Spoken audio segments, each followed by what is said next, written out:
By کر دیں گے وہ۔ فرمایا جمعے کی نماز بھی تمہاری اثر کے ساتھ پڑھائیں گے، ایسے ظالم و کفرانوں، اوقات باطل کر دیں گے، فساد مچا دیں گے۔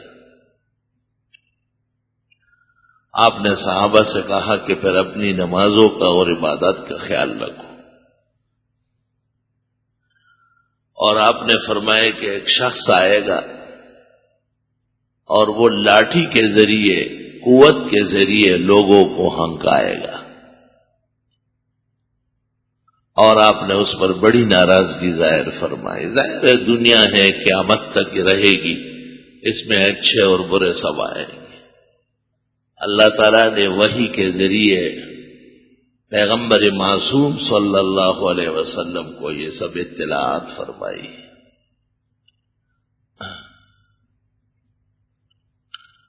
اسلامی ذہن اور اسلامی نظریہ یہ ہے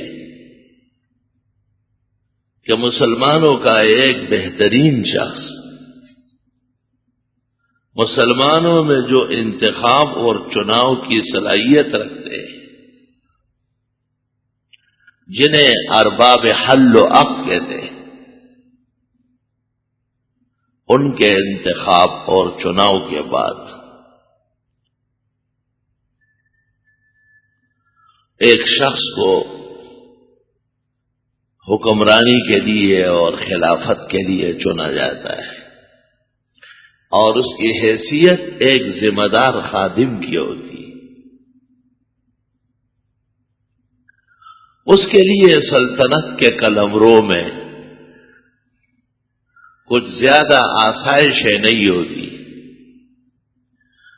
اور اس کی زندگی دوسروں کے لیے نمونہ ہوتی ہے۔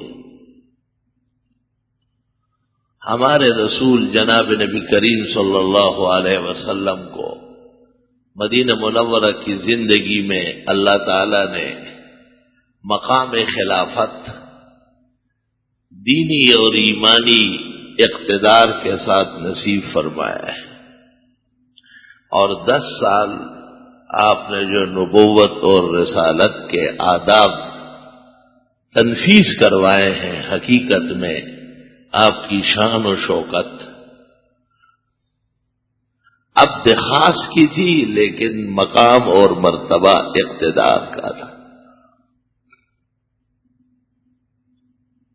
مکی زندگی میں تو مسلمان آزمائش میں تھے، مغلوب تھے اور پریشان تھے، مدنی زندگی کی تیاری تھی۔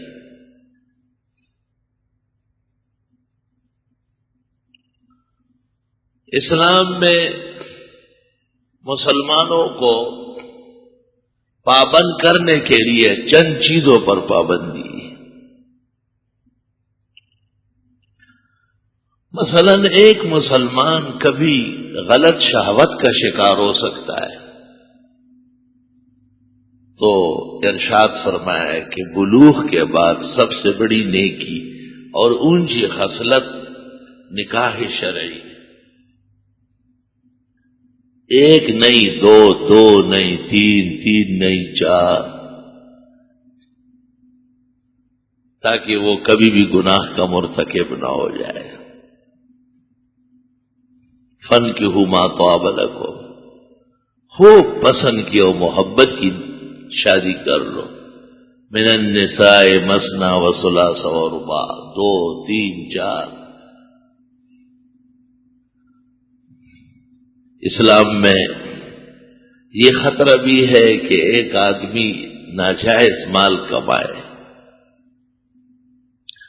تو تجارت اور زراعت کے فضائل بیان فرمائے۔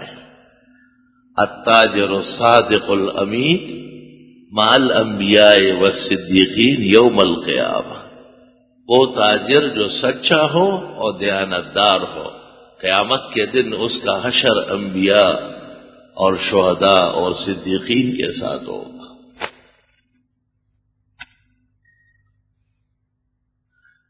اور مزارع کے لیے کہا کہ اس کی زمین کے جو کیڑے مکوڑے، چرند پرند درند، دانے گھاس پھوس لے کے جاتے ہیں، قیامت کے دن وہ بھی نام اعمال میں اور میزان حسنات میں تولے جائے۔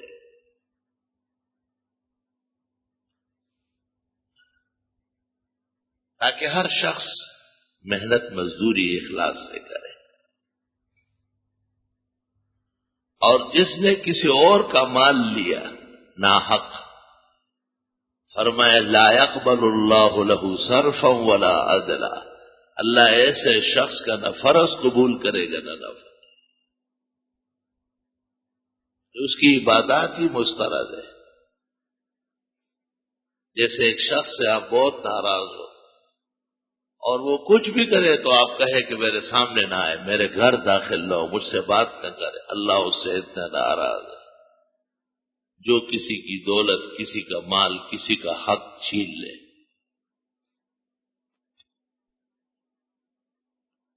اور یہ مسائل صرف بیان کے حد تک نہیں ہے، عمل ہے۔ جناب نبی کریم صلی اللہ علیہ وسلم نے خود اپنے لیے زکوٰۃ صدقات ناجائز فرمائے اور فرمایا انہا اوساخ الناس، یہ تو لوگوں کے مال کا میل کچیل پیپ ہے، نہ میرے لیے جائز نہ میری آل و اولاد کے لیے، بلکہ جو ہمارا غلام رہا وہ بھی نہ لے۔ اسلام میں سب سے بڑا فنڈ زکوٰۃ کا ہوتا ہے۔ مسلمانوں کے مال کے دو حصے ہیں، ایک اموال ظاہرہ اور دوسرے اموال باطنہ۔ جیسے مال مویشی اور فصلیں ہیں، یہ اموال ظاہرہ ہے، اس کی زکوٰۃ حکومت دے گی، اور ایک اموال باطنہ ہے، سونا چاندی سکہ رائج الوقت، اس کی زکوٰۃ حکومت نہیں لیتی۔ اس لیے مفتی محمود نے حکومت پاکستان کے زکوٰۃ کو مسترد کیا ہے کہ یہ ضیاع ٹیکس تو ہے، اسلامی زکوٰۃ نہیں ہے، کیونکہ یہ بینک کٹوتی ہوتی ہے اور وہ اموال باطنہ ہے، نہ کہ ظاہرہ ہے۔ اس خدشے کو بھی رد کیا گیا کہ جو علم میں آیا وہ ظاہرہ ہو گیا، غلط ہے وہ۔ حضرت عثمان خلیفہ عدل کے دور میں باقاعدہ اجتماعی فیصلہ ہوا ہے کہ اس مال کی زکوٰۃ لوگ خود دیں۔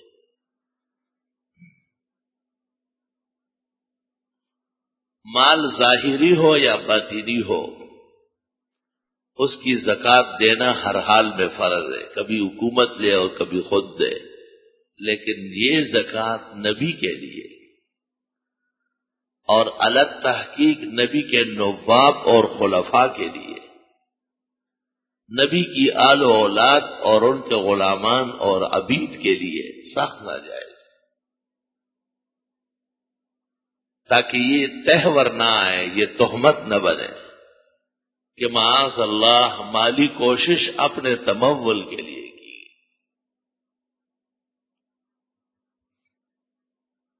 حضرت حسن مجتبیٰ نے کہیں ایک کھجور منہ میں ڈالی، آپ نے اس کے منہ میں انگلیاں دے کے باہر نکالا اور فرمایا لعلھا تکون من الصدقہ، ہو سکتا ہے یہ زکوٰۃ کی کھجور، ہو سکتا ہے، خطی معلوم بھی نہیں، احتمال کی وجہ سے باہر نکالو۔ اور آپ نے فرمایا کئی دفعہ مجھے سخت بھوک لگی ہوتی ہے اور جب میں بستر پر آتا ہوں تو کھجور پڑی ہوتی ہے، مگر اس خوف سے کہ کہیں وہ صدقہ اور زکوٰۃ نہ ہو، میں اسے نہیں کھاتا۔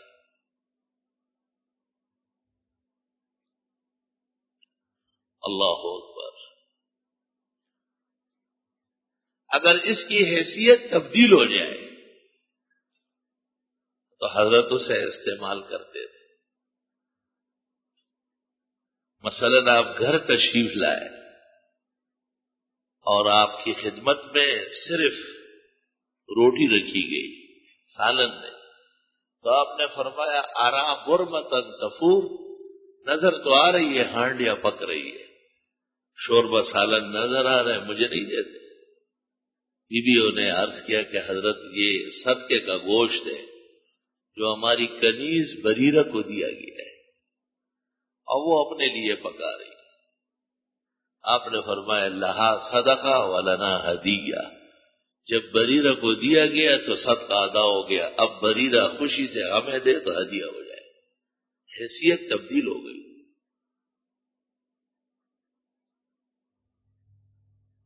حیثیت کی تبدیلی سے فرق آ جاتا ہے۔ اور یہ مسلمہ مسئلہ ہے. آپ کی خدمت میں ایک شخص نے کھجوریں پیش کی، بہت اعلیٰ اور بہترین کھجوریں. آپ بڑے حیران ہوئے یہ کہاں سے آئی؟ انہوں نے کہا یہ خیبر سے آتی ہے. خیبر وہاں قریبی جگہ ہے. آپ نے پوچھا اکل تمر خیبر ہاکذا، خیبر میں سب یہی کھجوریں ہیں؟ تو انہوں نے کہا نہیں حضرت، ہم 2 تول دیتے ہیں 1 لیتے ہیں، اور کبھی 4 تول دیتے ہیں اور 2 لیتے ہیں. یہ بڑی مہنگی ہے. آپ نے فرمایا یہ ربا، یہ تو سود ہے. تول پر 1 تول زیادہ لینا. ایسا نہیں کرو، اپنی کھجوریں بیچو، اتنے پیسوں کی جتنی یہ ملے وہ لے، یہ جائے. آپ کسی کو کہتے ہیں میں 1 من گندم دیتا ہوں، تم 2 من دو گے. ابھی آم جو ہے بہت سستے ہیں، میں آپ کو 2 من دیتا ہوں، جب بہت تھوڑے رہ جائیں گے مجھے 1 من دو. یہ خالص سود ہے. آپ اسے کہیں کہ اس وقت اس اناج کی یہ قیمت ہے 500 روپے، جب میں آپ سے لوں گا اس وقت جو نرخ ہوگا 500 روپے کا، اس حساب سے مجھے دے. بات ختم ہو گئی. درست اور صحیح. کھجور پر کھجور لے رہے، فرمائے یا ربا، یہ تو عین سود ہے. اور کھجور بیچ کے اس رقم کی آپ کھجوریں خرید لے، فرمائے یہ بے ہے اور درست اور جائز ہے. احل اللہ البیع وحرم الربا، اللہ تعالیٰ نے خرید و فروخت کو جائز کیا ہے اور سود کو ناجائز فرمایا ہے. یمحق اللہ الربا ویربی الصدقات، اللہ تعالیٰ سود اور اس کے تمام متعلقات میں نحوست اور برکتی ڈالتا ہے، اور جائز معاملات میں اور خیر خیرات کے سلسلوں میں اللہ برکات ڈالتا ہے.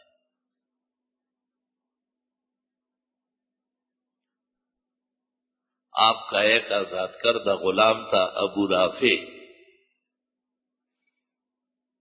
حضرت کے ہاں جو غلام رہے ہیں وہ بالکل بیٹوں کی طرح ہوتے، اور بیٹے کیا ان کی حیثیت تو اور شان. حضرت زید آپ کے غلام رہے، اور قرآن نے اس ایک شخص کا نام لیا ہے، 1.25 لاکھ صحابہ میں سے کسی کا نام قرآن میں نہیں ہے. کام ہے، مقام ہے، انجام ہے، بہترین انعام ہے، ان کے دشمنوں کا بدترین انجام ہے، لیکن نام صرف ایک کا ہے جو حضرت کی غلامی میں رہے. فلما قضى زید منها وطرا، زید کا نام لے دیا. اور عجیب بات بھی کہ اس کے باوجود مسلمانوں میں زید نام کم ہے. زائد واحد تو ہے، زید کو نہیں سمجھتے. اس سے پتہ چلتا ہے کہ یہ اپنے قرآن سے کتنے دور ہے. زید نام نہیں رکھتے، زائد رکھتے اور نام رکھتے، کیونکہ اس پر ایک آزمائش آئی تھی. اس کی ایک بڑی زبردست شادی ٹوٹ گئی تھی، اور اس شادی کے ٹوٹنے سے اندیشہ تھا کہ اس کی بڑی دل شکنی ہو جائے. اللہ بزرگ و برتر نے اس کی خاطرداری کی اور فرمایا کہ آپ کا کام تو اس عورت سے ویسے ہی نہیں بنا اور نکاح ختم ہو گیا. اب وہی عورت اللہ نے نبی کے نکاح میں دی، کیونکہ زید لے پالک منہ بولے بیٹا کہلاتا تھا، اور جزیرت العرب میں غلط رسوم بہت زیادہ تھی. منہ بولے بیٹے کی بیوی بھی اپنی بہو جیسی حرام سمجھی جاتی تھی، جبکہ شریعت میں منہ بولے بیٹے کی کوئی حقیقت نہیں، کوئی حیثیت نہیں. منہ بولے بیٹا کیا ہوتا ہے؟ کہیں سے پنگوڑے سے بچہ اٹھا کے لے آیا، منہ بولے بیٹا، منہ بولے بیٹا، اس سے کوئی بیٹا بنتا ہے؟ جوان ہو جائے گا 15 سال کا، آپ کی بیوی سے پردہ فرض ہو جائے گا، اور آپ کی بیٹی سے اس کا نکاح جائز ہے. کہاں کا بیٹا ہے؟ ایسے بیٹے بنتے ہیں. ماں ہن امہاتہم الا اللہ ولدنہم، اور قرآن کہتے ہیں مائیں وہ ہوتی ہے جو بچہ دے. گپ شپ فضول باتوں کی وہی قائل نہیں ہوتی، اسے رد کرتی. اور لوگ زید کو حضرت کا باقاعدہ بیٹا سمجھتے تھے، تو ان کا نکاح ان کی بیوی سے توڑا کے وہی نکاح آسمانوں پر ہوا، اور زینب آپ کے نکاح میں دے دی گئی.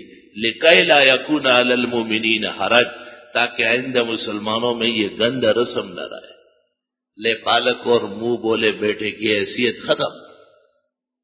ذالک قولکم بافواہکم، اللہ فرماتے ہیں تمہاری منہ کی باتیں۔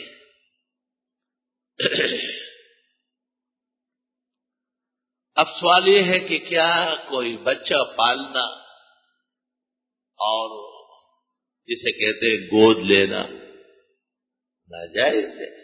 اس کی بھی اجازت ہے۔ کوئی چھوٹا بچہ بچی آپ نے پالی تو پالنے کے بعد جب بلوغ کو پہنچے آپ سے بھی اس بچی کا پردہ ہے،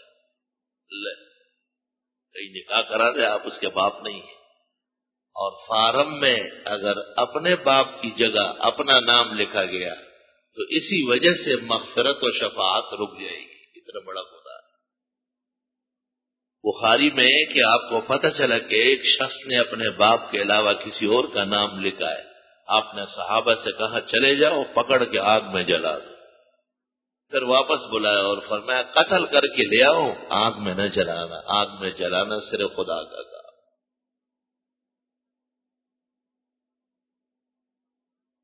اب مسئلہ یہ ہے کہ جب کسی کو ضرورت ہو بچی یا بچہ پالنے کی تو آسان طریقہ یہ ہے، اگر بیوی دودھیا ہے تو اس سے دودھ پلوا دے، رضائی ماں بن جائے گی، آپ رضائی باپ بن جائے گے۔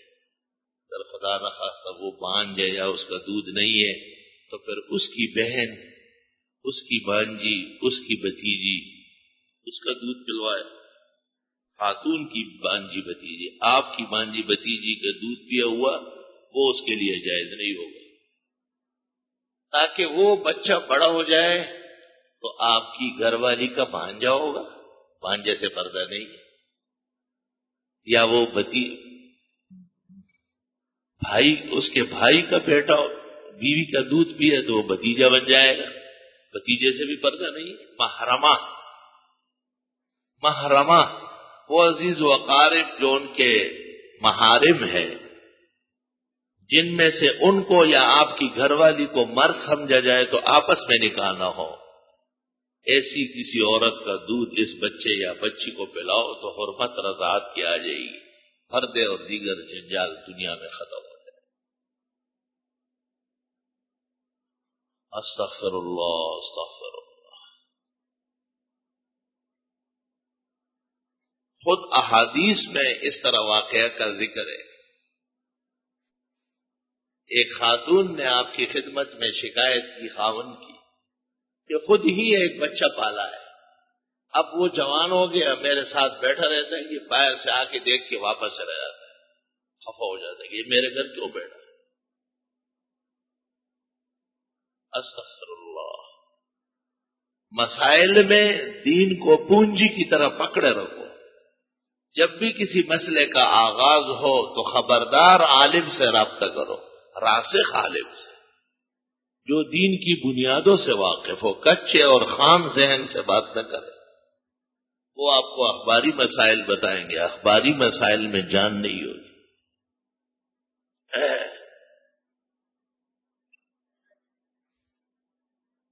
بہرحال جناب رسول اللہ صلی اللہ علیہ وسلم کا ایک اور غلام تھا ابو رافع، تو حضرت عباس رضی اللہ تعالیٰ عنہ نے اس کو کہا، ابو رافع کو، کہ رسول اللہ صلی اللہ علیہ وسلم زکوٰۃ جمع کرنے کے لیے لوگوں کو بھیج رہے مختلف قبائل سے، پھر جو لوگ زکوٰۃ جمع کر کے لے آتے ہیں آپ ایک اندازے سے ان کی ضرورت کے لیے اس میں سے دیتے ہیں، اور اس کا ذکر قرآن میں ہے والعاملین علیہا، جو زکوٰۃ کا کام کرتے ہیں ان کو بھی زکوٰۃ دیں۔ اب زکوٰۃ کمیٹیاں جو بنی ہیں وہ سارے ہی آپس میں بانٹتے ہیں۔ ایک زکوٰۃ کمیٹی چیئرمین سے میں نے پوچھا کتنی زکوٰۃ ملتی ہے؟ انہوں نے کہا 3 مہینے میں 2 کروڑ۔ میں نے کہاں بانٹتے ہو؟ کہا 1 کروڑ میں رکھتا ہوں، ایک شخص کا نام لیا بین الاقوامی ڈکیتر کا۔ میں نے پوچھا اس کو کیوں دیتے ہو؟ کہا اس کی سفارش پر تو میں بناؤں۔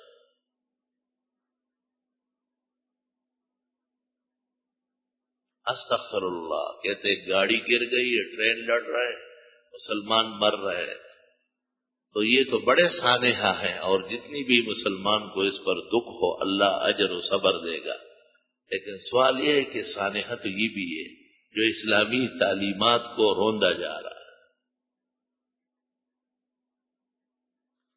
تو ابو رافع کو حضرت عباس نے کہا کہ آپ کا عنقریب نکاح ہو جائے گا، پھر ولیمہ کرنا پڑے گا۔ اسلام میں شادی کے بعد ولیمے کا بڑا حق ہے۔ جب حضرت سنتے تھے کسی کی شادی ہوئی تو 2-3 سوالات کرتے۔ ایک سوال یہ کرتے کہ کنواری ہے یا سیبہ ہے۔ تو جب وہ کہتا ہے کہ حضرت وہ تو سیبہ ہے، یعنی پہلے سے کسی کے نکاح میں رہی ہے یا بیوہ ہوئی مطلقہ، تو اگر اسی طرح آدمی ہوتا 1.5 عمر کا تو ٹھیک ہے، اور اگر نوجوان ہوتا کنوارا تو آپ فرماتے اللہ تزوجت بکرا، آپ کے باقرہ دیکھ لیتے کنواری، تلائبھا و تلائبک، زندگی خوشگوار گزرتی۔ وہ کوئی وجہ بیان کرتے ہیں کہ حضرت میرے والد صاحب فوت ہوئے، والدہ نہیں ہے، چھوٹی چھوٹی بچیاں ہیں، میری بہنیں ہیں، ان کی نگرانی تربیت کے لیے 1.5 عمر کی ضرورت ہے۔ تو آپ فرماتے ہیں احسنت، بارک اللہ علیک، بہت اچھا، اللہ آپ کی شادی میں برکت دے، مقاصد کے لیے آپ نے شادی کی، یعنی اپنی ضرورت کے لیے تو دنیا کرتی ہے، یہ بہن بھائیوں کی ضرورت کی شادی ہے۔ حضرت نے سن کے بڑی خوشی ظاہر فرمائی حضرت جابر کی شادی میں۔ یہ قرینے کا سوال ہے۔ دوسرا سوال آپ یہ فرماتے تھے کہ سکت الیہا، مہر کتنا دیا ہے؟ مہر خاتون کا حق ہے، شرف انسانیت کا تقاضا ہے کہ جب وہ آپ کے سپرد ہو گئی اور اس کے محرمات آپ کے لیے محلل ہو گئے تو آپ بھی اپنے سرمایہ کا ایک حصہ اس کو دیں۔ اگر بہت بڑا مہر ہو تو آپ فرماتے کہ یہ تو ادا کرنا ہے، اتنا کیسے ادا کرو؟ اور اگر بہت کم ہوتا تو آپ ارشاد فرماتے کہ اس کی حیثیت کے مطابق بڑھا دیں۔ بعض قومیں یہ باتیں نہیں سمجھتی، جب بھی پوچھو جی شرعی مہر، شرعی مہر کا کیا مطلب ہے؟ 32 روپے 8 آنے۔ اچھا یہ کون سا مہر ہے جو میمنوں کو پتہ ہے اور علماء کو پتہ نہیں؟ میمنوں کی کوئی علیحدہ اپنی کتاب ہے کیا جو ہمارے درس میں اور فتوے میں آج تک نہیں آئی؟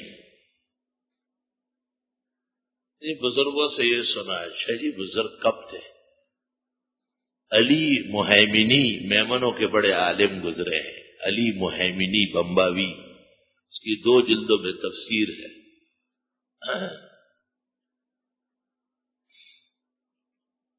یہ 32 روپے 8 آنے اس وقت کے ہیں جب 33 روپے کے 7.5 تولے سونا ملتا تھا، تو تھوڑا سا کم کر دیا تاکہ قربانی فطرہ زکوٰۃ نہ آئے۔ بس 7.5 تولے سونے میں 1 تولہ یا آدھا تولہ کم کر لو اور اس کی جو قیمت بنتی ہے وہ آپ اس زمانے کے 32 روپے 8 آنے۔ 32 روپے 8 آنے کی تو انڈا دینے والی مرغی نہیں ملتی، وہ چوزا ملتا ہے منڈی میں جو گھر تک پہنچ کے مر جاتا ہے، جان دے دیتا ہے۔ تو ایک موٹی تازی عزت اور شرف والی عورت کی عزت کی اہانت ہے خفت مہر۔ لیکن غلو مہر بھی اسلام نے پسند نہیں کیا، جی 5 کروڑ 10 کروڑ مہر۔ علماء لکھتے ہیں کہ اگر اسی ہفتے میں خاتون مانگے تو یہ خاوند خوشی سے پیش کر دے، یہ مہر۔ بہت سارے بزرگان دین پہلی رات جب ملاقات کرنے جاتے تو مہر لفافے میں ڈال کے پیش کرتے، یہ آپ کا مہر ہے، آپ رکھیں۔ وہ پھر کہتی کہ آپ اپنے پاس رکھیں، اپنے کاموں میں ڈالیں، تاکہ میں بھی آپ کی حسنات میں، نیکیوں میں، خیرات و صدقات میں، عبادات میں شریک اجر رہوں۔ جس کا حق جس پر ہو اس کی عبادات میں شریک ہوتا ہے۔ لوگوں کے مکان لوگوں نے قبضہ کیے، دکانیں روکی، جائیدادیں پکڑی، اور پھر حج بھی کرتے، عمرے بھی کرتے، یہ سب اس مکان کے مالک، دکان کے مالک کا حج اور عمرہ ہو رہا۔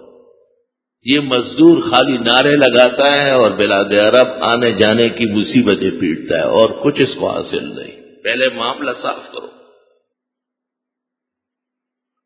دوسرے کی جیب کاٹ کے آپ سعودی عرب جاتے ہیں اور حج اور عمرے کی نیت باندھتے، کس کو دھوکہ دینا چاہتے ہیں؟ علیم بذات صدور کو دھوکہ دینا چاہتے ہیں۔ مکہ گئے، مدینہ گئے، قدس بھی گئے، جیسے گئے تھے گھوم پھر کے ویسے آ گئے۔ ایک شخص کو میں نے فون کیا، اس نے ٹیلی فون اٹھایا، میں نے اس سے کہا آپ کے پاس مدرسے کی ایک امانت ہے؟ اس نے کہا ہاں، میں اس وقت الحمدللہ کعبہ شریف سے بول رہا ہوں۔ میں نے کہا غالب نے صحیح کہا تھا کہ کعبہ کس منہ کو جاؤ گے غالب، شرم تم کو مگر نہیں آتی۔ میں نے کہا وہ تو طلباء کی امانت تھی اور انہی دنوں میں بٹنے والی تھی، اس کے روکنے کا حق تو محترم کو نہیں۔ کسی نے سچ کہا ہے کہ حج اور عمرے تو کم لوگ کرتے ہیں، سیر سپاٹے بہت کرتے ہیں۔ ایک آدمی آیا، کہنے لگا بس عمرے کے لیے جا رہا ہوں، دعا فرمائے۔ میں نے کہا کہاں رہتے ہو؟ کہا ادھر پیچھے۔ میں نے کہا میں نے تو مسجد میں نہیں دیکھا، کہ نماز میں آنا نہیں ہوتا ہے۔ میں نے کہا تو عمرہ کائے کے لیے کرنے جاتے ہو؟ کہا اصل میں ہمارے دفتر میں ایک آدمی نے کیا ہے، اب اس کو لوگ بہت اونچی نظر سے دیکھتے ہیں تو میں بھی کر کے آؤں تاکہ اس کے برابر ہو جاؤ۔ مال حرام برائے حرام رفت۔ کسی شاعر نے کہا ہے کہ بطواف کعبہ رفتم بر حرم رحم ندادم، چھ بیرون خانہ کر دیو چھ درون خانہ آئے۔ میں جب کعبے کے طواف کے لیے گیا تو حرم جگہ نہیں دے رہا تھا، اور کہا بے شرم تم نے باہر کم ڈکیتی کی ہے، اب مجھے خراب کرنے یہاں آئے۔ بزمین جو سجدہ کردم ز زمین ندا برآمد، کہ مرا خراب کر دیو تو بسجدہ رے آئی۔ جب حرم کی زمین پر سجدہ کیا تو وہاں سے آواز آئی کہ تیرے ریاکارانہ مشرکانہ گندے اعمال کے سجدوں نے مجھے بھی لت پت کر دیا۔ اور یہ کوئی نئی بات نہیں، جناب رسول اللہ صلی اللہ علیہ وسلم نے کہا ہے۔ کچھ لوگ حج اور عمرے کرتے ہیں، جہاں جہاں سے وہ گزرتے ہیں حجر و شجر ان کے لیے دعائے مغفرت کرتے ہیں، خدا کے سماوات سے ان پر رحمتوں کی بارش ہوتی ہے۔ یہ مقبول حج اور عمرہ ہے۔ حضرت عمر آئے اور کہا حضرت عمرے کا ارادہ ہے، بخاری میں ہے، آپ نے فرمایا لا تنسانا ان دعائک یا اخی، اے میرے چھوٹے بھائی مجھے بھی دعاؤں میں یاد رکھنا۔ جناب رسول اللہ صلی اللہ علیہ وسلم حضرت عمر سے فرما رہا ہے کہ مجھے بھی دعاؤں میں یاد رکھنا۔ آدمی جتنا بھی بڑا ہو لیکن جب کوئی حرم جاتا ہو تو دل چاہتا ہے کہ درخواست ہو جائے کہ ہمیں بھی یاد کر دے۔ یہ عمرہ ہے جس کے لیے پیغمبر بھی عمر سے درخواست کرتے ہیں کہ آپ مجھے بھی دعاؤں میں یاد رکھیں۔ لیکن جب طریق غلط ہو، مال حرام ہو، مقصد عبادت نہ ہو، ریا و نمود ہو، تو حدیث میں ہے کچھ لوگ وہاں حج اور عمرے کرتے ہیں اور وہ تلبیہ پڑھتے ہیں لبیک اللہم لبیک، خدایا آ گیا میں تیرے گھر پہنچ گیا۔ اللہ کہتا ہے لا لبیک ولا سعدیک، نہ تو آیا ہے اور نہ تو کوئی شریف انسان ہے، بل حج کا مردود نہ علیہ، تیرا حج اور عمر بھی تیرے جیسے مردود لعنتی ہے۔ حج سے آ جاتا ہے عمرے سے، خوب سوٹ بوٹ داڑھی اچھی طرح مونڈ کے، السلام علیکم کا خیریت، اور جو عمرہ کر کے کہاں ڈاکیاٹ کے ماڑی؟ نہیں الحمدللہ حرم شریف۔ داڑھی کدھر ہے؟ اور داڑھی تو بعد میں دیکھی جائے گی، بغیر داڑھی کے وہاں بہت پھرتے ہیں لیکن حج اور عمرہ نہیں کرتے۔ اچھی طرح یاد رکھ، تم نے نبی کی سنت کو اب بھی قتل کرنے سے توبہ نہیں کی۔ اگر آپ اسے نبی کی سنت نہیں مانتے تو کفر کا عقیدہ، ایسا شخص بالاتفاق کافر ہے جو داڑھی کو سنت لگا ہے۔ اور اگر سنت مانتے ہو اور پھر قتل سے توبہ نہیں کرتے ہو تو اس گناہ کا کیا حشر ہوگا؟ سیدھا ہو کر کے چلے اور آئے. عبادات مومن کو سیدھا کرنے کی مشق ہے. اگر عبادات ہے اور اس کے ساتھ فسق و فجور جمع ہے، جیسے ایک شخص نماز پڑھے اور اس کے کپڑے کے اندر انسانی غلاظت رکھی ہوئی، اوپر سے خوشبو، عود، مشک، عنبر، گلاب سب لگاتے جاؤ، کپڑے میں اندر نجاست کبھی بھی پاک نہیں ہوگا. آپ نجاست اٹھا کے پھینک دے، خالی پانی سے 3 دفعہ دھوئے، نچوڑے، بل اتفاق پاؤ. اسلام تکلف کا مذہب نہیں ہے، اسلام حقیقت کا مذہب ہے. تو جب کسی کی شادی ہو جائے تو حضرت فرماتے ہیں اچھا کیا مہر دیا ہے؟ تو اس نے کہا جی کھجور کی گٹلی کے برابر سونا، اتنا سونا. تو آپ نے فرمایا اولم ولو بشات، پھر ولیمہ کھلاؤ اگرچہ ایک بکرے کا کیوں نہ ہو. معلوم ہوتا ہے کہ ولیمے میں بکرا کم خوراک ہے، اصل دعوت گائے، اونٹ اور بڑے جانوروں کی ہے. کم از کم آپ نے فرمایا کچھ بکرا کاٹو، ولیمہ کھلاؤ. حضرت نے خود ایک سفر میں شادی کی اور آپ نے اعلان کیا دسترخوان بچھاؤ، اور تمام لوگ اپنا اپنا کھانا لے کر کے آئے. اور آپ نے فرمایا تلک ولیمتنا علی صفیہ، صفیہ پر یہ ہمارا ولیمہ ہے. ایک ولیمے کا طریق یہ بھی اظہار محبت علی نعمت اللہ، اللہ تعالیٰ کی نعمت اور احسان پر شکر کا اظہار ہے ولیمہ. اللہ خیر، ابو رافع کو کہا گیا کہ آپ حضرت سے کہے کہ آپ کو زکوٰۃ کے لیے مقرر کرے. جب زکوٰۃ جمع کر کے لے آئیں گے ایک حصہ تجھے بھی ملے گا، تو شادی کے بعد ولیمے میں خرچہ ہو جائے گا، تو آسانی ہو جائے گی. ابو رافع آیا اور حضرت کا خادم رہا تھا. حضرت آپ لوگوں کو مقرر کرتے ہیں، وہ لوگ زکوٰۃ جمع کر دیں، اور جب زکوٰۃ یہاں جمع ہو جائے پھر ان کو آپ محنتانہ دیتے ہیں زکوٰۃ سے، مجھے بھی مقرر کریں. محقق ابن الحمام نے فتح القدیر شرح ہدایہ میں سند کے ساتھ حدیث نقل کی ہے اور ترمذی سب پہ موجود. آپ نے یہ بات سن کر کے سر جھکایا، کچھ سوچتے رہے اور پھر ایک ٹھنڈی آہ بھری اور پھر فرمایا یا ابا رافع انت مولانا، ابو رافع آپ تو ہمارے غلام رہے.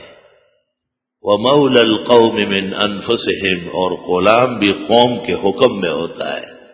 وَإِنَّهَا لَا تَحِلُّ لَنَا وَلَا لِمَوَالِينَا، اور یہ زکوٰۃ ہمارے لیے یا ہمارے غلاموں کے لیے بھی جائز نہیں ہے. بعض علاقوں کے مولویوں نے سیدوں کو کہا ہے کہ اب حالات بہت خراب ہے، کھاتے جاؤ زکوٰۃ، شرم تم کو مگر نہیں آتی. پیغمبر حسن کے منہ سے کھجور نکال رہا ہے اس شک پر کہ زکوٰۃ کی نہ ہو.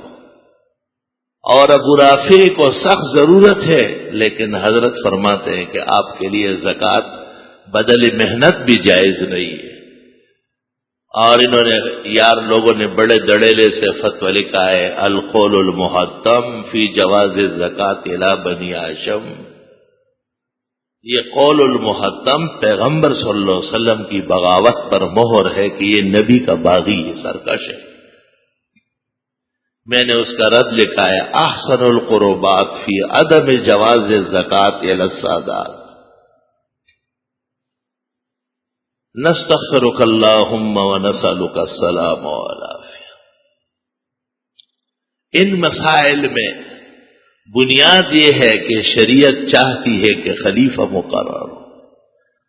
خلافت کس مقصد کے لیے ہے؟ اسلام میں بادشاہ مسلمین حکمران وقت اس کے لیے کسی چیز کے لینے کی اجازت نہیں ہے. اللہ اکبر.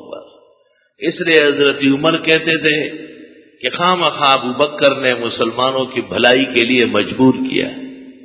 لولا الخلیفیہ، یہ خلافت کا بوجھ نہیں ہوتا.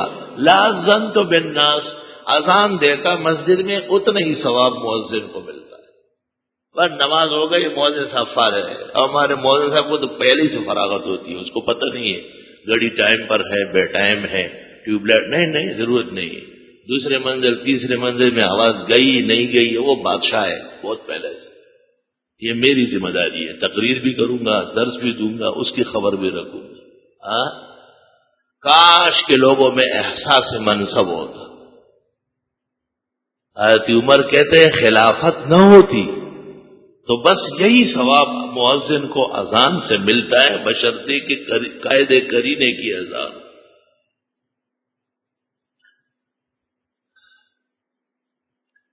آپ نے فرمایا اللہم اغفر للمؤذنین، خدایا مؤذنوں کی مغفرت فرما. کیوں؟ غلطیاں بہت کرتے ہیں. ٹائم ہو چکا ہے، اس کو فرصت نہیں ہے اذان کی. التعظیم للتعلیم، اذان کا معنی ہے لوگوں کو نماز اور جماعت کا پتہ چل جائے. یہاں تو چونکہ دینی ادارہ ہے الحمدللہ، دیگر مساجد میں نے کئی جگہ دیکھا ہے جماعت ہو جاتی ہے، پتہ چلا کہ آج اذان ہی نہیں ہوئی. اللہ نے جو نظام بنایا ہے اس میں ہر شخص کو ذمہ دار بنایا ہے. گھر کی ایک عورت ذمہ داری سے آزاد ہو جائے، سارا گھر بازار بن جائے گا. گھر کا بڑا گھر کی خبر نہ لے، تمام گھر والے بدچلن ہو جائے، سب خراب ہو جائے. الا کلکم راعٍ وکلکم مسئول عن رعیتہ، ہر شخص ذمہ دار ہے اور اس سے اس کی ذمہ داری کا پوچھا جائے گا. اسلام میں خلیفے کے لیے انعام و اکرام ہے مسلمانوں کی دعا اور تعاون کی شکل میں. ملک کے ایک حصے میں اسلامی نظام کی کوشش ہوئی ہے، اس پر ملاحدہ اور زنادقہ بہت زیادہ سیخ پا ہو چکے ہیں. ایک سفارش ہے اسلامی اصلاحات کی ترجیح کی بنیاد پر حسب احتساب سے کہ اگر کوئی شخص، کوئی فرم، کوئی تنظیم، کوئی ادارہ اسلامی کے خلاف قدم اٹھاتا ہے تو وہ ایکشن لے سکتے ہیں. یہ کام شرعاً ناجائز ہے، آپ کیوں کر رہے ہیں؟ یہاں تو جہاں قانون نہیں ہے وہاں آزادی ہے. لوگ آتے ہیں کہتے جی اولاد ہمیں پیٹتی ہے، لوگ آتے ہیں کہتے جی بی بی سے سارا سامان لے لیا اور خاوند نے طلاق بھیج دیا، کس غلط؟ کون پوچھے؟ یہاں تو جس نے کیس دائر کیا وہ انشاءاللہ آرام سے نہیں رہے گا. زندگی اس کی اجیر ہوئی. لاش گلی میں پڑی ہے، لوگ بھاگ رہے، کون اٹھوائے کون جائے؟ اٹھانے والے اور کہنے والے کو اتنا تنگ کرو کہ آئندہ وہ مدد ہی نہ کرے. فَإِلَى اللَّهِ الْمُشْتَكَى. اسلامی نظام میں اسلامی نظام کے قائل اور ذمہ دار اس کی حیثیت عام فرد کی ہوتی، عام فرد کی حیثیت ہوتی. حضرت ابوبکر صدیق رضی اللہ تعالیٰ عنہ جب خلیفہ منتخب ہوئے تو اس سے پہلے جو کام تھے ان کے وہ بھی کرتے تھے. تو حضرت عمر نے بڑے صحابہ کو جمع کیا اور فرمایا اس شخص کو روکو خلافت کے لیے. یہ تو اب بھی کبھی بکری چرانے نکل جاتا ہے، کبھی دودھ نکالنے نکل جاتا ہے، اس کو روکو، کاموں میں فرق آئے گا ہمارا. حضرت عمر نے جماہیر و کبار صحابہ جن کے حق میں قرآن نازل ہوا ہے ان کو اکٹھے کیا، جن پر تمام صحابہ کو اعتماد تھا کہ یہ غلط فیصلے نہیں کر رہے، قرآن نے ان کی تائید کی. اور حضرت ابوبکر صدیق کو مجبور کیا کہ حضرت کام بہت پھیل گیا ہے، عجم تک اسلام پہنچ گیا، وفود آ جاتے بیٹھے رہتے ہیں، آپ تشریف فرما نہیں ہوتے. حضرت ابوبکر کے لیے 30 درہم تنخواہ مقرر ہو، 30 درہم روزانہ، 1 درہم. اور بہت خفا ہو گئے کہ خلافت پر ہم پیسے لیں گے، لیکن صحابہ نے مجبور کیا. ایک دن سخت سردی کا موسم تھا، ٹھنڈی ہوائیں چل رہی تھی. گھر میں کہا جی چاہتا ہے گرم گرم حلوہ. اہلیہ نے کہا پک جائے گا. کہاں سے؟ کہ وہ 30 درہم میں سے 28 خرچ ہوتے ہیں، 2 بچتے ہیں. حلوہ پکوایا اور کھلایا گیا. جب فارغ ہو گئے تو حضرت عمر نے خزانچی کو خط لکھا کہ ابھی ابھی اہل خانہ سے پتہ چلا ہے کہ ضروریات 28 سے پوری ہوتی ہے، اگلے مہینے سے 28 دیا کرو، 30 زیادہ ہے، 2 خامخواہ بچ رہا ہے. حضرت عمر رضی اللہ تعالیٰ عنہ جب خلیفہ منتخب ہوئے تو انہوں نے اس تنخواہ لینے سے بھی معذرت فرمائی اور فرمایا میرے لڑکے ہیں وہ کما کے لاتے ہیں اور جو غنائم ملے ہیں ان کے باقیات بہت ہیں، اس لیے میں اپنے لیے لینا جائز نہیں سمجھتا، میرا معاش پہلے سے مسمم. اور حضرت عثمان رضی اللہ عنہ تو وقت کے سخی تھے، لوگ ان کے نام کے ساتھ غنی لگاتے، عثمان غنی، یہ کوئی خاص لفظ نہیں ہے. عثمان غنی نہیں تھے، سخی تھے. یہ پتہ نہیں کہاں سے لگ گیا ہے. عثمان کا لقب غنی نہیں ہے، عثمان ذوالنورین ہے، عثمان جامع القرآن ہے، عثمان صاحب و حیا ہے.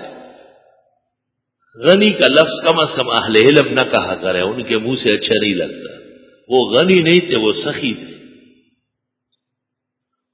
جب صحابہ نے مدینہ منورہ ہجرت فرمائی تھوڑے تھوڑے جاتے تھے، لیکن جب حضرت صلی اللہ علیہ وسلم نے ہجرت فرمائی سب چلے گئے، جتنے تھے ہر طرف سے مدینہ میں رش ہو گیا. صرف ایک کنواں تھا بیر روما اور وہ یہود کا تھا. حضرت عثمان پہلے سے سمجھ گئے. جب حضرت صلی اللہ علیہ وسلم آفتاب نبوت مدینہ منورہ میں طلوع ہوا اور ہر طرف سے جگمگاتے ستارے صحابہ کرام کے اکٹھے ہو گئے اور استعمال کا وہی کنواں تھا، تو حضرت عثمان نے جا کر کے یہود سے بات کی کہ مسلمان یہاں بڑھ رہے ہیں اور یہ تمہارے کنویں کا پانی استعمال ہو رہا ہے. انہوں نے اس وقت کے حساب سے 10 گنا بڑھ کر قیمت بتائی. حضرت عثمان نے نقد ادا کر دیا. ادا کرنے کے بعد انہوں نے کہا اس کو بند کر دیتے آپ. عثمان نے کہا یہ عام ہوگا تمام مسلم غیر مسلم سب کے لیے، سب کے لیے. ہمارے مسلمانوں کے ہاں پانی پر پابندی نہیں، سب کی. جیش اسرہ تبوک کے موقع پر سخت تکلیف تھی مسلمانوں کو. حضرت عثمان نے اعلان کیا کہ 1000 مجاہدین کا سارا ساز و سامان جنگ کا، ہتھیار، گھوڑے، اونٹ، نیزے، تلوار، آنے جانے کا خرچہ، ان کے گھروں میں ان کی واپسی تک کا خرچہ سارا میں ادا کرتا. حدیث شریف میں ہے حضرت صلی اللہ علیہ وسلم تشریف فرما تھے ایسے، اور آپ نے رومال ڈالا تھا اور لوگ چند لا کے ڈال رہے تھے. جب حضرت عثمان چند لے آئے تو اتنا لے آئے کہ یہ جگہ کم پڑ گئی اور چاروں طرف ڈھیر لگ گئے. اتنے دنانیر لے کے آئے، سونے اور چاندی لے کے آئے. تو آپ نے فرمایا یا عثمان لو لم تعمل بعدها لغفر لك. اے عثمان اگر اس کے علاوہ کوئی اور نیکی آپ نہ کرے مغفرت کے لیے یہی کافی ہے. اور پیغمبر کے بارے میں قرآن کہتا ہے وما ينطق عن الهوى، حضرت ویسے بات نہیں کرتے، ان هو الا وحی یوحى، وہ وحی بیان فرماتے ہیں. خدا کی وحی تھی انہیں کہ بشارت دے دو عثمان رضی اللہ تعالی عنہ وارضاہ. ملک میں انسانوں کی بہترین زندگی کے لیے اللہ تعالیٰ نے اسلام بھیجا ہے. اسلام کی برکت سے دنیا کی زندگی میں ہدایت آسان ہو جاتی ہے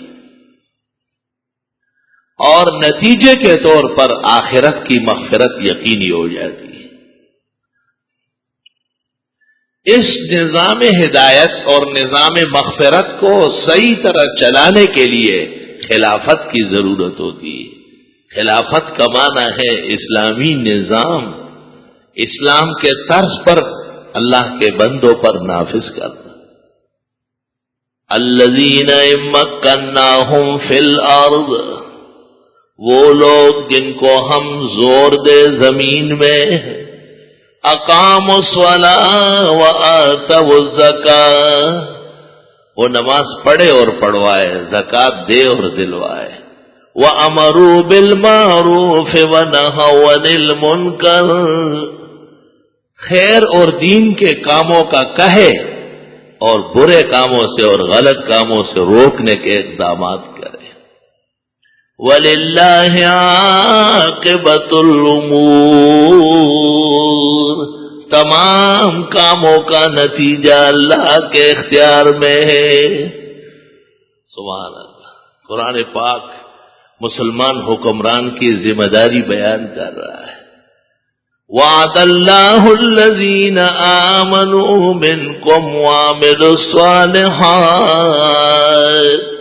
اللہ کا وعدہ ہے ان لوگوں سے جو ایمان لائے ہیں تم میں اور عمل کیے شریعت کے مطابق۔ لَيَسْتَخْلِفَنَّهُمْ فِي الْأَرْضِ، کہ ان کو زمین میں ایک نہ ایک دن خلافت دے گا، کما استخلف الذین من قبلہم، جیسے خلافت دی تھی ان لوگوں کو جو ان سے پہلے تھے۔ خلیفہ کس کو کہتے ہیں؟ وہ کیا کرتا ہے؟ وَلَيُمَكِّنَنَّ لَهُمْ دِينَهُمُ الَّذِي ارْتَضَىٰ لَهُمْ، اور پختہ کر دے گا ان کے لیے پسندیدہ دین۔ ایک کوشش ہے دین مضبوط کرنے کی، ایک برابر طریقہ ہے اسلامی خد و خال سامنے لانے کی کوشش ہے۔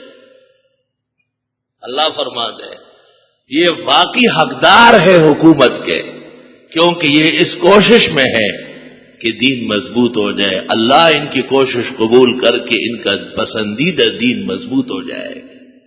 وَلَيُبَدِّلَنَّهُم مِّن بَعْدِ خَوْفِهِمْ أَمْنًا، اور ان کے خوف کو امن سے تبدیل کر دے گا۔ حکومت کا کام کیا ہے؟ لوگوں کو ڈرانا، دھمکانا، آج وہاں قتل، آج وہاں قتل، آج ادھر سانحہ، آج ادھر گاڑیاں ٹکرائی، بس یہی آپ کی نحوست کے نتائج۔ اللہ فرماتے یہ خوف ختم ہو جائے گا، ہر جگہ خوشی اور امن کا دور دورہ ہوگا جب یہ میرے دین کو عزت اور عظمت کے ساتھ آگے بڑھائے گے۔ سارے زاویے، سارے فکرے اور فلسفے نکمے ہیں، بے اثر ہے، ایک فلسفہ ہے اور وہ دین کے نفاذ کا فلسفہ ہے۔ 58 سال گزرنے کے باوجود اس کو جھوکا تو التوا میں ڈالا ہے۔ اگر کہیں اس پر کوشش ہو جائے تو ان کو وہ بھی برداشت نہیں ہے، اس سے بھی ان کی طبیعت خراب ہو جاتی ہے۔ ان کو پتا ہے کہ ان کا فسق و فجور، ان کی بے دینی، ان کا الحاد و زندقت، ان کی پدرآزادی یقیناً اس پر قطغن لگنے والا ہے۔ وَلَيُبَدِّلَنَّهُم مِّن بَعْدِ خَوْفِهِمْ أَمْنًا، اور وہ بدل لے گا ان کے لیے ان کے خوف اور ڈر کو امن سے۔ خوف اور ڈر ختم ہو کے ہر طرح امن کا دور دورہ ہوگا۔ اللہ یا رب۔ حضرات صحابہ نے ایک موقع پر شکوہ کیا، بہت تکلیف ہے، نکل نہیں سکتے ہیں، ہر طرف سے دشمن ہے، بڑی پریشانی ہے۔ حضرت مسکرائے اور آپ نے فرمایا تم سے پہلے امتوں کو اس سے بھی زیادہ تکلیفیں پہنچی، وہ جم کے رہے، تم جلدی نہ کرنا، وہ دن آنے والا ہے کہ صنعا سے زیب و زینت اور زیورات سے آراستہ خاتون بغیر کسی مرد کے چلے گی اور یہاں مدینہ پہنچے گی، اللہ کا خوف الا اللہ، پورے راستے میں سوائے خدا کے کسی کا خوف اس کو نہیں ہو۔ صنعا سے مدینے تک آ رہی ہے اور زیورات سے لدی ہوئی ہے، زیورات کے بجنے کی آوازیں آ رہی ہے، تو وہ تو زیورات نہیں، کھانے پینے کے لیے لوگوں کو ذبح کر دیتے، تو صحابہ نے پوچھا این دعات و تئی، این دعار و تئی، وہ قبیلے تئی کے چور اور بڑے زبردست ڈاکو جو پیسوں کے لیے لوگوں کے اعضاء کاٹتے ہیں، وہ کہاں گئے ہوں گے؟ آپ نے فرمایا وہی لوگ حفاظتی بن چکے ہوں گے، وہی راستوں پہ کھڑے ہوں گے کہ خبردار کسی کو تکلیف پہنچی، اور میں جو امن کا نظام لے کے آیا ہوں وہ ان تک پہنچ چکا ہو۔ آپ نے صحابہ کو تسلی دی۔ ہجرت کی پہلی صدی مکمل ہو رہی ہے، 100 میں عمر ابن عبدالعزیز خلیفہ منتخب ہوئے، اور 100 یا 101 ہے، اور عمر ابن عبدالعزیز دربار میں بیٹھے ہیں، اور سیکرٹری نے آ کے کہا کہ ایک خاتون آئی ہے ملنے کے لیے۔ آپ نے پوچھا کوئی مرد کا؟ مرد ساتھ کوئی نہیں۔ کہاں سے آئی ہے؟ کہاں؟ صنعاء سے آئی۔ صنعاء سے یہاں تک کا اس طرح چلی آئی، بقیہ گفتگو آپ ارشاد فرمائے، آنے دو۔ وہ آئی، پردے میں ایک طرف بیٹھ گئی۔ آپ نے اس سے پوچھا بی بی کہاں کی رہنے والی؟ اس نے کہا صنعاء۔ اور صنعاء سے یہاں تک کوئی کہا میرا مرد کوئی نہیں ہے، میری درخواست شدید تھی، خود آئی ہوں۔ کہے سر سے پاؤں تک زیورات کے وہی گھر سے پہن کے آئی ہوں۔ کہ راستے میں کوئی خوف خطرہ نہیں تھا؟ اس نے کہا سوائے اللہ کے کسی کا خوف نہیں تھا۔ خلیفہ عدل عمر ثانی عمر ابن عبدالعزیز پھوٹ پھوٹ کر رہا ہے۔ فرمایا وَلَقَدْ صَدَقَ رسول اللہ صلی اللہ علیہ وسلم، ہمارے نبی نے سچ فرمایا، جو فرمایا قیامت تک وہ سچ ہی رہے گا، کہ ایسا وقت آئے گا جب اسلامی نظام نافذ ہوگا، زمین و آسمان ہر طرف سے عدل کے قرائن قائم ہوں گے، زیورات سے لدی ہوئی عورت صنعاء سے نکلے گی اور بخیر و امن یہاں مدینے تک آئے گی، اور یہی دعار تئی ان کے راستے کے حفاظتی ایجنسیاں بن چکی ہوگی۔ وَلَقَدْ صَدَقَ رسول اللہ صلی اللہ علیہ وسلم۔ وآخر دعوانا الحمد للہ حمدا کثیرا وسبحان اللہ بکرۃ وأصیلا، اللہ اکبر کبیرا، اشہد ان لا الہ الا اللہ وحدہ لا شریک لہ، واشہد ان سیدنا ونبینا ومولانا محمدا احمد عبدہ ورسولہ صلی اللہ تعالی علیہ وعلی آلہ واصحابہ وبارک وسلم تسلیما کثیرا کثیرا۔ اما بعد فاعوذ باللہ من الشیطان الرجیم، اليوم اکملت لکم دینکم واتممت علیکم نعمتی ورضیت لکم الاسلام دینا۔ وقال صلی اللہ علیہ وسلم انی اوتیت ملۃ حنیفیہ سمحۃ سہلہ۔ وقال صلی اللہ علیہ وسلم انی بعثت لأتمم مکارم الاخلاق۔ وقال صلی اللہ علیہ وسلم الدین النصیحہ۔ قیل لمن یا رسول اللہ؟ قال للہ ولرسولہ ولأئمة المسلمین۔ بارک اللہ لنا ولکم فی القرآن العظیم ونفعنا وإیاکم بالآیات والذکر الحکیم، انہ تعالی جواد قدیم کریم ملک بر ورب رؤوف رحیم۔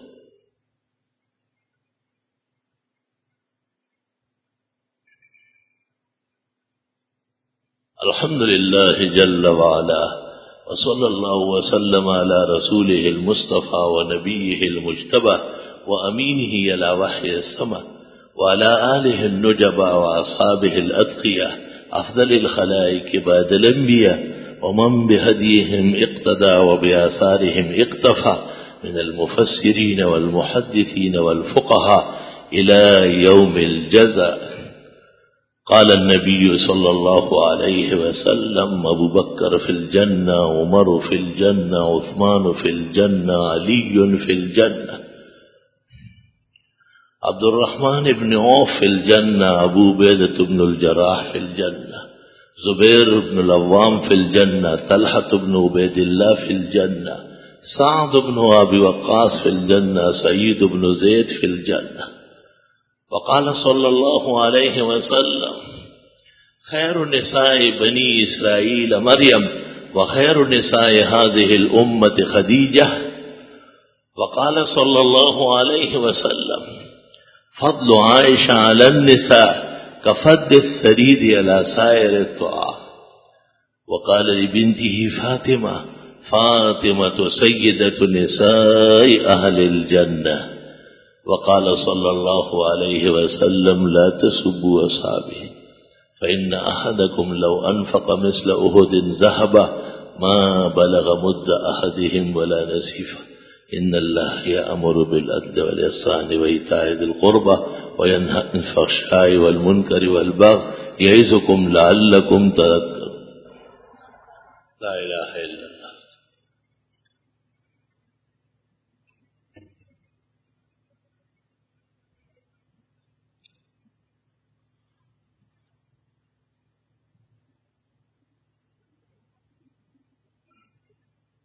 انہوں نے پوچھا ہے کہ عورتوں کے شرعی پردے میں کیا چہرے کا پردہ بھی لازم ہے؟ جی ہاں، حجاب المرأة فی وجہہا، خاتون کا اصل پردہ وہ چہرے کا ہے.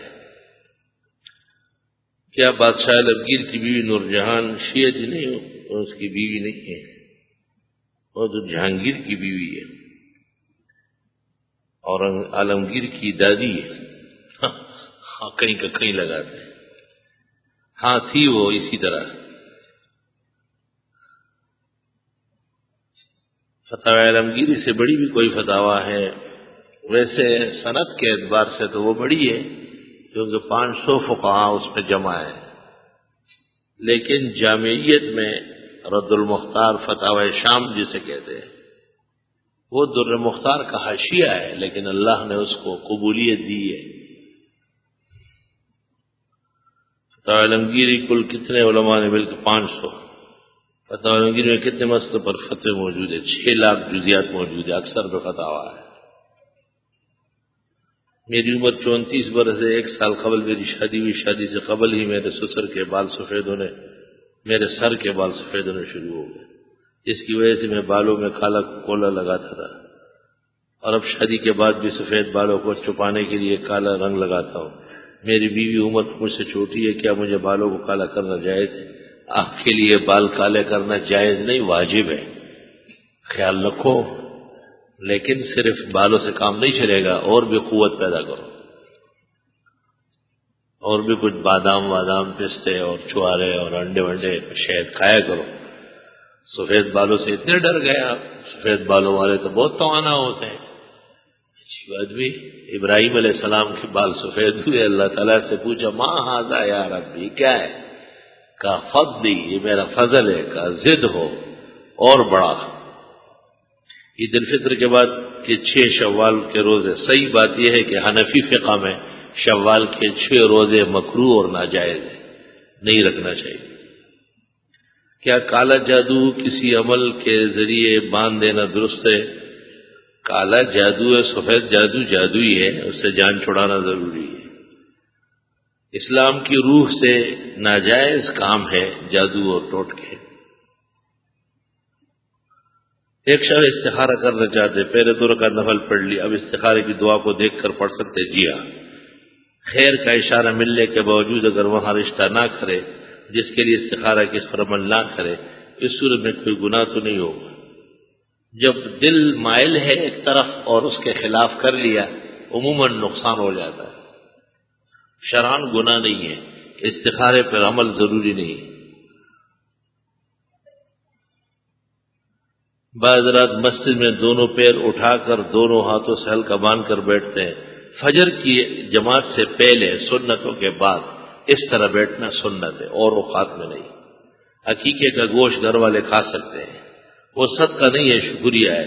اور عقیقہ 7ویں دن ہوگا، نہ کہ 8ویں دن. بعض لوگ بچوں کے نام غلام محمد، غلام علی، شاہ محمد، شہنشاہ علی، قدرت خدا رکھے جاتے ہیں. نام سوچ سمجھ کر رکھنا چاہیے. ریحان بہترین نام ہے، اولہ و افضلہ. ریان پانی پلانے والا، سیراب کرنے والا.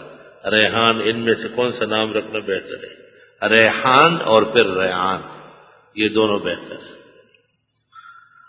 آج کل آموں کے باغ 1 سال پہلے بھیج دیتے ہیں، یعنی پتوں پر سودا ہو جاتا ہے. یہ سودا جائز، چونکہ اس میں نزاع نہیں ہے بلکہ اعتماد ہے اور عرف حاکم ہے. الگ تحقیق اس قسم کی خرید و فروخت درست اور صحیح ہے. پڑوس سے کھانا آ جائے اور وہ سالگرہ کا کھانا ہو تو کھانا کھا لینا چاہیے یا نہیں؟ سالگرہ اگر دنیا کا رسم ہے تو جائز ہے، اس کو دین نہ سمجھا جائے. ہاں اگر تقوی اور ورع کا تقاضا ہو تو نہ کھائے، احتیاط کر لیں. غیر مقلد کہتے ہیں کس کو کہتے ہیں؟ جو حدیث کے نام پر دھوکہ دیتے ہیں، حدیث پر عمل نہیں کرتے اور اپنے آپ کو حدیث کا عامل بتاتے ہیں. اکثر لوگ یہ جملہ کہتے ہیں کہ اللہ اس کا رسول پوچھیں گے. یہ بات صحیح نہیں ہے. اللہ پوچھے گا، رسول نہیں پوچھیں گے. حساب کتاب کا حل اللہ کو ہے، نبی کو نہیں. میرے چچزاد بھائی نے میری والدہ کا دودھ پیا ہے، میرے چچزاد بھائی نے میری والدہ کا دودھ پیا ہے، کیا میرے نکاح اس کی بہن سے ہو سکتا ہے؟ جس شخص نے دودھ پیا ہے وہ دودھ پلانے والی عورت کا بیٹا بن گیا، اور دودھ پلانے والی عورت کے سارے عزیز و اقارب دودھ پینے والے پر حرام ہے. دودھ پینے والے کی بہن بھائی ان تک حرمت نہیں جا رہی. اردو میں سب سے آسان قرآن کی تفسیر مختصر حضرت شیخ الہند کے فوائد تفسیر، جسے لوگ تفسیر عثمانی کہتے ہیں، اور تفسیری دیکھنی ہو تو مولانا مفتی محمد شفیع صاحب رحمۃ اللہ علیہ کی معارف القرآن. خالق اور باری میں کیا فرق ہے؟ خالق پیدا کرنے والا اور باری پہلی مرتبہ پیدا کرنے والا. برا لغوی معنی تقریباً ایک ہے، مگر قرآن کریم میں باریکیاں بہت زیادہ ہے. لطیف معنی. قضا نمازوں کا کفارہ کیا ہے؟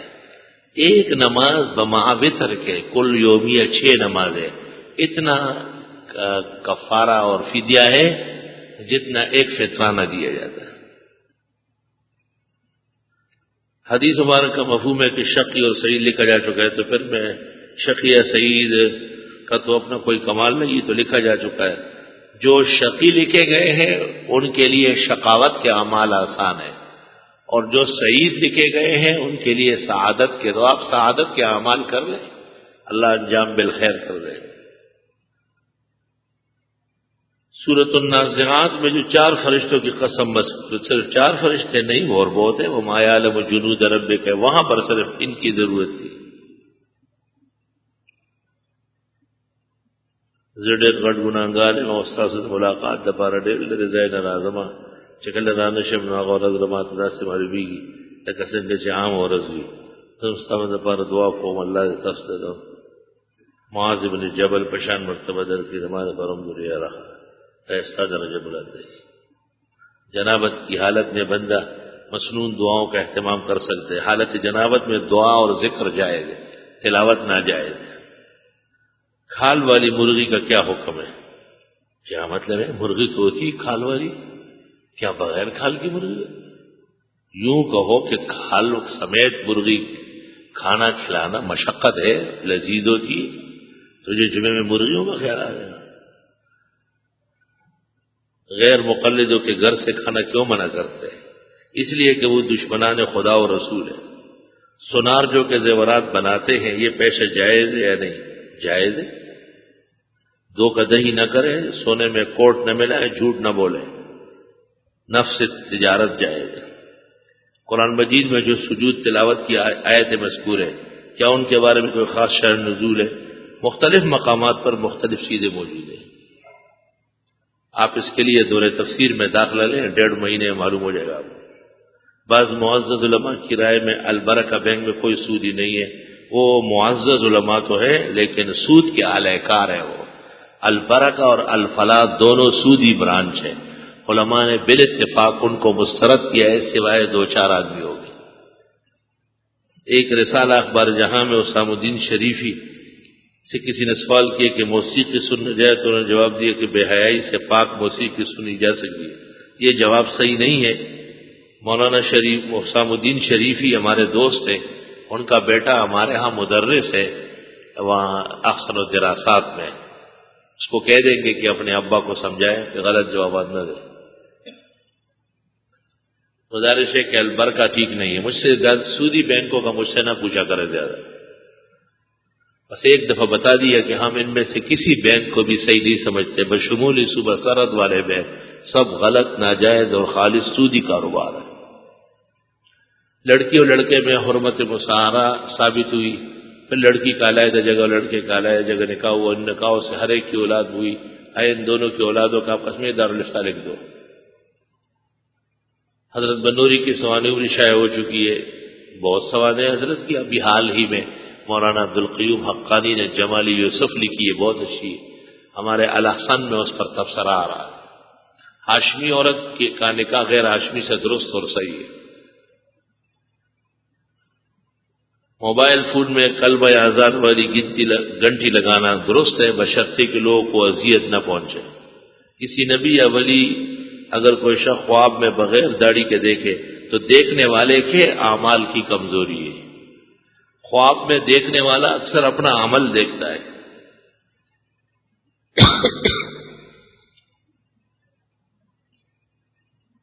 ایک آدمی اللہ کے نام پر 100 روپے یا 1000 روپے خیرات کرتا ہے، ایک غریب آدمی 100 دفعہ لا الہ الا اللہ کا ذکر کر کے صدقہ کرتا ہے، ان دونوں صدقوں میں کون سا افضل ہے؟ قیامت کے دن کا انتظار کریں، وہاں دونوں تولے جائیں گے، آپ وہاں کھڑے رہے، بشرطے کہ فرشتے آپ کو ڈنڈے سوٹے نہ لگائے۔ فضول باتیں، جس پر شیطان مسلط ہو جاتا ہے وہ غلط باتیں کرتا ہے۔ تبلیغ والے کہتے ہیں کہ اصل جہاد دعوت ہے، ایسے تبلیغ والوں کے پیچھے پڑا ہوا ہے، بس وہ تبلیغ کر رہے ہیں، ان کا جہاد سے کیا کام؟ ان کا جہاد یہی ہے کہ ایک مسجد سے دوسری مسجد، وہاں دسترخوان بچھائے، پیاز کاٹے، کھانا لگائے، بسم اللہ، نبیوں والا کام ہو رہا ہے، بسم اللہ، بس یہ ان کا جہاد ہے۔ کم از کم بیوی سے جان چھوٹی 2-3 دن کے لیے دفتر سے، ان کے لیے وہی جہاد بہت ہے۔ بے شک جو لوگ ان ہدایت و احکام کو چھپاتے جو اللہ نے کتاب میں نازل کیے اس کے معاوضے میں تھوڑی قیمت حاصل کرتے، ایسے لوگ دراصل اپنے پیٹ آگ سے بھر رہے۔ اس آیت میں قرآن پاک کا معاوضہ نہیں شامل نہیں ہے۔ دوسری جگہ ہے فویل للذین یکتبون الکتاب بایدیہم ثم یقولون ھذا من عند اللہ لیشتروا به ثمنا قلیلا، کہ یہ جو غلط مسئلے بتاتے ہیں وہ مراد ہے اس سے۔ ایک آدمی نے بچپن میں کسی کا پیسہ چرایا ہو، جب 55 کا ہو جائے تو واپس کر دے، بغیر واپس کیے مر گیا تو مغفرت نہیں ہوگی۔ اگر مقتدی نے درودی ابھی آدھا ہی پڑھا اور امام نے سلام پھیرا، سلام پھیر دے۔ مسجد کی بجلی چلی جانے سے امام کی آواز پیچھے تک نہیں جائے تو کوئی مقتدی آواز سے کہا کرے، بالکل لوگوں کی نماز بچانے کے لیے۔ اگر مقتدی کو جماعت کی چوتھی رکعت میں نے پھر جو امام سلام پھیرے، مقتدی اپنی دوسری رکعت میں ثنا تعویذ، کیونکہ پہلی رکعت اس کی چھوٹ گئی ہے، اس میں ثنا تعوذ تسمیہ ہے۔ عدم سما کے متعلق علامہ سرخسی نے ان کے متعلق کتاب میں کفاقت کفرہ کا جملہ استعمال کیے۔ کون سی کتاب میں؟ اس طرح نہیں کہا ہے جیسے آپ نے کہا، آپ نے کوئی خواب دیکھا ہے، دماغ خراب ہوتا ہے، مسئلہ کچھ ہے اور کچھ اور لگا رہی ہے۔ اکثر فساق فجار کے حافظے خراب ہوتے ہیں، تہمت تراشوں کے حافظے نہیں ہوتے، دروغور حافظہ نہ، جھوٹے کا حافظہ برباد ہو جاتا ہے۔ یہ مسئلہ کچھ ہے اور لکھا کچھ ہے۔ اگر ایک آدمی سے متعدد سال میں نماز قضا ہو، پورا حساب لگا کے تسلی سے اور نماز دہرائے۔ ایک شخص اگر افغانستان میں ہے اور ٹٹے سے کراچی تک گاڑی کا ڈرائیور ہے تو پوچھ رہی کوئٹہ سے کہ قصر کر سکتے یا نہیں۔ اب سوال یہ ہے کہ جب یہ اپنے شہر پہنچے گا جہاں اس نے کم از کم 15 دن کی نیت کی ہے، وطن اقامہ کیوں نہ ہو، تو وہاں مقیم ہوگا، آنے جانے میں تو یہ مسافر ہوگا، 4 رکعت 2 پڑھے گا۔ الحمدللہ رب العالمین، نستغفرک اللہم ونسألک السلام والعافیہ، لا الہ الا اللہ وحدہ لا شریک لہ، لہ الملک ولہ الحمد وعلی کل شیء قدیر۔